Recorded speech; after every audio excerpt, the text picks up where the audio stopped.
We begin with breaking news. US stocks have surged on Wall Street after Donald Trump announced a 90-day pause on tariffs for non-retaliating countries, effective immediately. Now, that prompted the S&P 500 index, one of the stock markets in the US, to jump at one point by as much as 8%, with the tech-heavy NASDAQ index up by as much as 9%, and the NASDAQ currently up nearly 7%.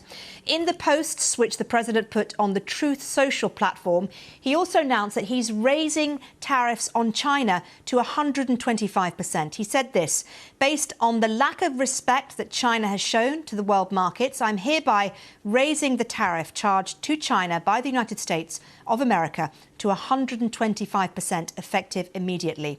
At some point, hopefully in the future, the near future, China will realise the days of ripping off the USA and other countries is no longer sustainable or acceptable.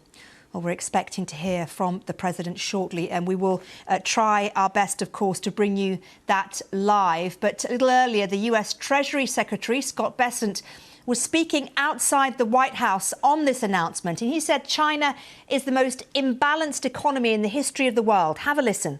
They are the biggest source of the U.S. trade problems, and indeed, they are problems for the rest of the world, because what we've seen is that as the U.S. announced a tariff wall last week, many of those goods have already started flooding into Europe. Well, I'm not calling it a trade war, but I'm saying that China has escalated, and President Trump responded very courageously to that, and we are going to work on a solution with our trading partners. The president had a level in mind to raise the China tariffs, and then he had the essentially the 3-month pause in mind, and we were discussing the exact wording. Sorry? Of course. The president's decision. It was the president's decision. It was the president's decision to wait until today. And again, as I've said in the past, no one creates leverage for himself like President Trump. Well, let's cross live now to New York and speak to our North America business correspondent, Erin Delmore. Erin, talk me through the reaction on the markets. An explosion of growth is probably how I would put it. I mean, we are seeing the NASDAQ up at the moment 10.16%, the S&P up 8%, the Dow up 6.8%, 2,550 points up is the Dow right now. Astounding, an astounding reversal for a market that was in turmoil all day, really dropped this morning on the news of China's retaliatory moves and on the EU and Canadian retaliatory moves, and now just exploding into the green. You know, to hear Treasury Secretary Scott Bessent say it, this 90-day pause is what he's calling a temporary floor. He's saying that it gives more certainty. That's certainly how the markets is interpreting this right now. And he's saying that the U.S. is going to negotiate in good faith. That is music to investors' ears. They want negotiation instead of retaliation, and investors want to know that there's more certainty around the peak. But as Simon Jack said to you in the last hour, there's going to be conversation now over who blinked. Whether President Trump had been playing this hand all along, looking to negotiate better deals for the U.S., having negotiating partners come and beg for an agreement, as he says it, or whether pressure from the markets, from investors, from constituents of members of Congress, and those elected officials themselves finally weighed the White House into this 90-day pause. One thing that Bessent said is that what China is doing will affect their economy more than ours, and he criticized China for what he called flooding the economy with cheap goods. That is core in President Trump's stance. It seems like after that list of many dozens of countries, President Trump has now narrowed his vision and set his sights on only one, China. Erin, good to talk to you. Thanks for that update, Erin Delmore there. Well, let's cross live to New York again, and this time speak to Thomas Hayes, chairman at Great Hill Capital. Thomas, it's so good to talk to you. I'm guessing you're seeing what the markets are doing. You've seen what President Trump has said. Give me your reaction. Well, this is an absolute game changer, Miriam. And, you know, there had been a lot of fear in the market the last few days. People were comparing this to the great financial crisis, to the tech wreck.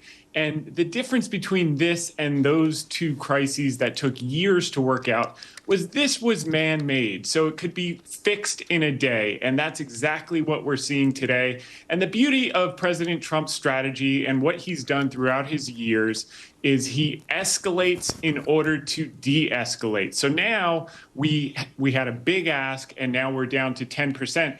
The 10% across the board looks like nothing, and everyone is relieved. And in effect, that is a big accomplishment and goes a long way to balancing trade. And people now look at that as a very, very low bar. So they'll negotiate over the next 90 days. The key that the markets love is there's some rationality in the room. People generally believe the concept makes sense. Maybe they weren't in accordance with the execution. However, now we have the relief valve. And when it rains gold, pull out the bucket, not the thimble. There are things to buy. Yes, absolutely. Thomas, tell me this, though. Some people are saying that this is America blinking. We've heard in the last hour or so from the Treasury Secretary, Mr. Bessent, who said this was his strategy all along. You kind of feel to me like you're saying possibly this is what the States, the America, wanted from the outset. But even if this is an amazing, clever ploy to get that 10% running along all those countries, surely the markets don't like this level of kind of, going up, going down, pushing, pulling, not knowing where you stand. That can't be good for anyone or anything out there. Yeah, I've had more fun weeks in my investing career. I can tell you that right now. But I can say one thing.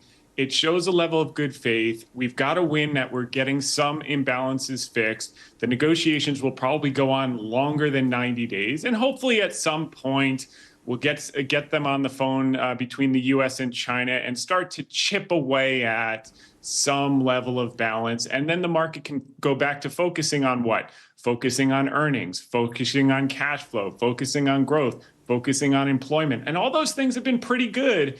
People were just starting to extrapolate. If we stayed in this frozen period for too long, would it put us into a recession? And now that we've unfrozen it, and we're going back to good faith negotiations, I think the market likes it, and now companies can start to make decisions again. We just had some reaction from the future German Chancellor-designate Merz, who said Europeans are united on defending ourselves, and this shows that approach works best. Everyone's going to be claiming victory tonight, aren't they? Well, that's the whole thing. If everyone can save face, and a great deal is when no one is perfectly happy and everyone saves face. And if that's the case today, then today is a celebration. Let's get back to business. Let's get back to trade. If there's some imbalances that are going to be normalized over the next 90 days, let's get that done. And let's focus on growing and prosperity. But what about the 125% tariffs on China? That's kind of a fly in your ointment there. And, China's backed itself into a corner, Thomas, right? How does it get out? Well, there is that. But I think at some point, cooler heads will prevail. The signal is that if you're willing to come to the table, we have a rational administration that is willing to talk, and there will be some way for both sides to save face and begin a dialogue. Will it be tonight? Probably not. Will it be a week from now? We don't know. But I would assume within the next couple of weeks, 3-4 weeks, the dialogue will begin, and no one will be happy with the ultimate outcome. They'll meet somewhere in the middle, and things will progress as planned. OK, well, Thomas, it's great to talk to you. Thanks so much for taking the time to speak to us on BBC News.